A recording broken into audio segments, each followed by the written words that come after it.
Hello friends, मैं प्रशांत आप सभी को वेलकम करता हूं अपने चैनल ऑनलाइन 24 इंडिया एजुकेशन पे। तो फ्रेंड्स, आज लेकर आए हैं आलस कथा। आलस कथा संस्कृत का एक महत्वपूर्ण चैप्टर है जिससे बहुत सारे क्वेश्चन अक्सर आते रहते हैं। इससे पहले हमने संस्कृत का पार्ट 1 मंगलम और दूसरा पार्ट पाटलिपुत्र करा चुके हैं। आप लोगों ने वीडियो को नहीं देखे हैं तो उसे देखकर नोट कीजिएगा। चलिए फिर वीडियो स्टार्ट करते हैं।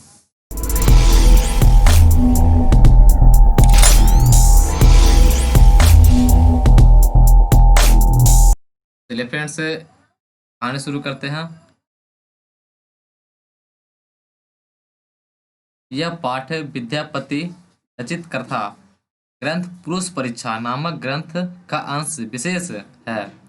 यह जो आलस कथा है विद्यापति के द्वारा रचा गया है, जो पुरुष परीक्षा नामक ग्रंथ के कुछ भाग है, कुछ पाठ है।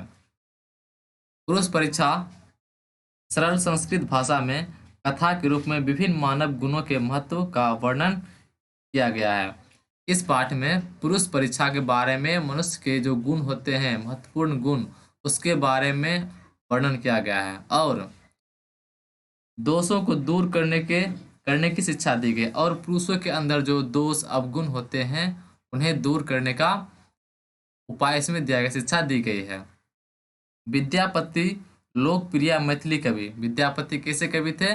विद्यापति लोकप्रिय मैथिली कवि थे और उनके संस्कृत ग्रंथों के निर्माता भी विद्यापति थे और विद्यापति अनेक संस्कृत ग्रंथों के निर्माता भी थे। कौन? विद्यापति। उनकी विशेषता संस्कृत विषयों में भी है। उनकी विशेषता संस्कृत विषय में बहुत अधिक है। प्रस्तुत पाठ में आलस दोष है। इसे साबित करने के लिए व्यंग्यात्मक कथा प्रस्तुत किया गया है। नीतिकार लोग आलस्य को शत्रु मानते हैं।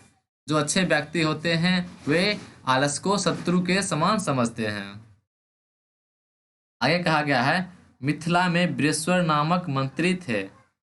मिथिला में वृषवर नाम का एक मंत्री थे। वे स्वभाव से दानशील और करुणा स्वभाव के थे। ये जो वृषवर मंत्री था वे स्वभाव से दानशील और करुणा स्वभाव के वाले थे, यानी कि दान पुण्य करते थे और गरीबों पर दया दिखाते थे। वे सभी दीन दुखियों और अनाथों को प्रतिदिन अच्छा भोजन दिलाते थे। ये वृषवर मंत्री प्रतिदिन अच्छा भोजन वस्त्र दिलाया करते थे, सभी को, गरीब को, अनाथों को दिया करते थे। उस बीच में उन्हीं के बीचों में आलसी को भी अन्न वस्त्र दिला देते थे, क्योंकि दुर्गति वालों में से सबसे पहला स्थान आलसियों का ही पेट भूख क्या नहीं करवा सकता। अर्थात आलसी वैसे होते हैं जो भूखे रह जाते हैं परंतु कुछ काम नहीं कर पाते हैं वे।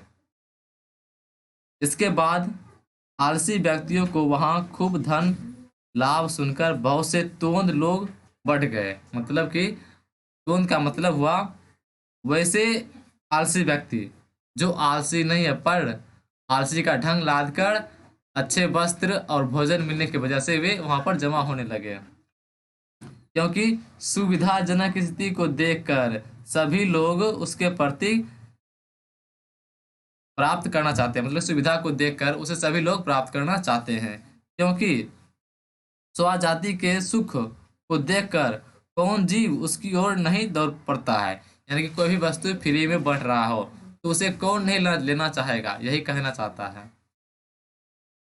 तो आगे कहा गया है, बाद में आलसियों के सुख को देखकर धूर्त लोग भी बनावटी आलस्य को दिखाकर भोजन प्राप्त करते थे।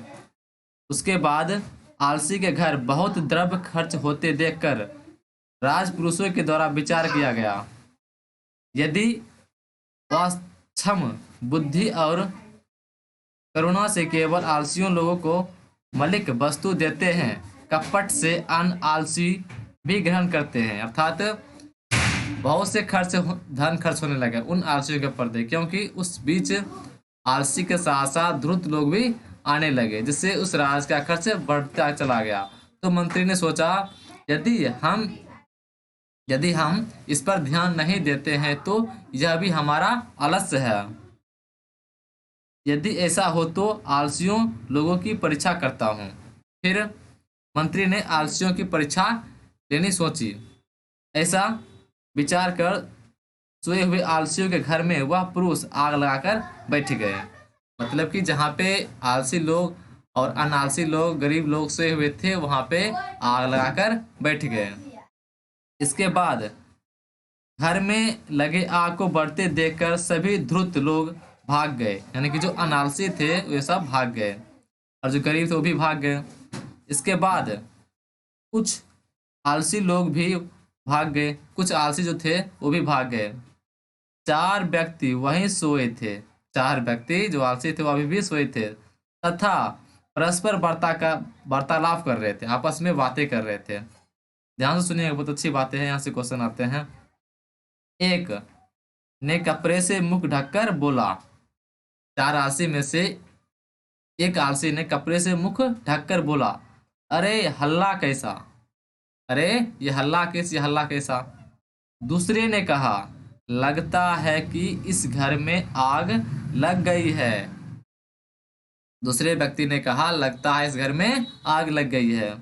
तीसरे ने कहा, कोई भी ऐसा धार्मिक नहीं है, कोई भी ऐसा धार्मिक नहीं है जो इस समय पानी से भीगे वस्त्रों से या चटाई से हम लोगों को ढक दे। तीसरे ने कहा, कोई भी ऐसा धार्मिक नहीं है जो इस समय पानी से भीगे वस्त्र से या चटाई से हम लोगों को ढक दे। आगे सुनिए। चौथे ने कहा, अरे गपक करो, कितने बातें करोगे। चौथे ने कहा, अरे गपक करो, कितने बातें करोगे, चुप क्यों नहीं रहते, चुप क्यों नहीं रहते। इस तरह से वे सभी आपस में वार्तालाप करते रहे। इसके बाद चारों उसी प्रकार परस्पर बात सुनकर और आग बढ़ते हुए देखकर, अपने ऊपर गिरते देखकर राजपुरुषों ने उसे मर जाने के भय से चारों आलसियों के केस पकड़कर खींचते हुए घर से बाहर निकाल दिया। यानी कि जो आग लगा के अंदर बैठे हुए थे, चारों आलसियों को आपस में परस्पर वार्तालाप करते हुए देखकर उन्हें लगा अब आग गिरने वाली है, तो उन चारों को केस पकड़कर अंदर से बाहर निकाल दिया। बाद में उन सबों को देखकर राजपुरुषों के द्वारा पढ़ा गया, राजपुरुषों के द्वारा पढ़ा गया, बोला गया, स्त्रियों की गति पति से है, बच्चों की गति माता से है, आलसियों की गति संसार में कहीं नहीं है दयावानों के सिवा। यानी कि जिस तरह स्त्री की गति पति से है, बच्चों की गति माता से, आलसियों की गति इस संसार में कहीं नहीं है सिवाय दयावानों के। तो दयावान लोग ही आलसियों को देख रेख करते हैं। देखो, इन चारों आलसियों में अधिक से अधिक वस्तु मंत्री के द्वारा दिलाया गया। तो फ्रेंड्स, इतना ही था इसका सारांश और इसमें कुछ मेन पॉइंट है। पहला पहला पुरुष ने क्या कहा, अरे ये हल्ला कैसी। दूसरे ने कहा, लगता है घर में आग लगी है। तीसरे ने क्या कहा, तीसरे ने कहा, कोई भी ऐसा धार्मिक पुरुष नहीं है जो पानी से भीगे हुए वस्त्र, कंबल या चटाई हमारे ऊपर ढक सके। चौथे ने कहा, अरे गपक करो, कितने गप करते हो, चुप नहीं रह सकते। ये बात बहुत इंपॉर्टेंट है। चलिए फ्रेंड्स, इसका क्वेश्चन आंसर देख लेते हैं।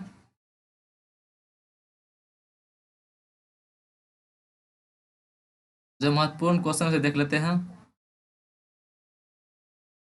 चलिए, पहला क्वेश्चन कौन नंबर है, अग्नि दृष्टवा का पलायति ध्रुता कति पुरुष सुप्ता आसान चतवारा। कितने पुरुष सोए थे, चार पुरुष सोए थे। एक पुरुष किम अबदत, मतलब कि एक पुरुष था, पहला पुरुष था, क्या क्या बोला, अहो कथियम कोला होला, अरे ये हल्ला कैसी। फिर है द्वितीय पुरुष किम अबदत, द्वितीय पुरुष ने क्या कहा, द्वितीय पुरुष ने कहा, गृहे अग्नि लगना अस्ति, लगता है घर में आग लगी है। तृतीय पुरुष किम अबदत, तृतीय पुरुष ने क्या बोला, अत्र को अपि धार्मिक नो आसित या इदानी जल द्रोवासो में कटेवा आसनम आच्छादयाति, मतलब कोई यहाँ पे धार्मिक नहीं है जो हमारे ऊपर जल से भीगे हुए वस्त्र या कंबल या चटाई हमारे ऊपर डाल सके। चत्वारा पुरुष की अवदत्, मतलब चौथे पुरुष ने क्या कहा? अये बचाला तुसनी कथयम न तिष्ठतः। अरे बचाला मतलब गपक करो या ज्यादा बोलने वाले, चुप नहीं रह सकते। बृहस्वर का आसित, बृहस्वर मिथिला देशस्य राज्य मंत्री आसित। बृहस्वर मिथिला देश के मंत्री थे। आलस्य स्वभाव किम आसित, सॉरी, तस्य स्वभाव किम आसित, मतलब कि बृहस्वर का स्वभाव कैसा था? तस्य स्वभाव दानशील करुणा च आस्ति, मतलब कि बृहस्पति का जो स्वभाव था दानशील, मतलब दानी व्यक्ति थे, और करुणा मतलब कि दयावान इंसान थे, सभी के ऊपर दया करते थे, दान पुण्य क्या करते थे। आगे है आलस्य सुखम दृष्टवा का कृतम लस्यम दृश्यत्व भोजनम गृहति, मतलब कि जो भोजन दिया जाता था उसके साथ साथ कौन कौन भोजन लेते थे? ध्रुत लोग, ध्रुत मतलब कि आलसी, कपटी आलसी, जो आलसी की भेष बनाकर भोजन ग्रहण करते थे। तो फ्रेंड्स आगे भी इसे आप सारांश आप लिख लीजिएगा, और इसे जितना भी क्वेश्चन है कर पाइएगा आप लोग। यदि आप लोगों ने मेरे चैनल सब्सक्राइब नहीं किए तो सब्सक्राइब कर लीजिएगा।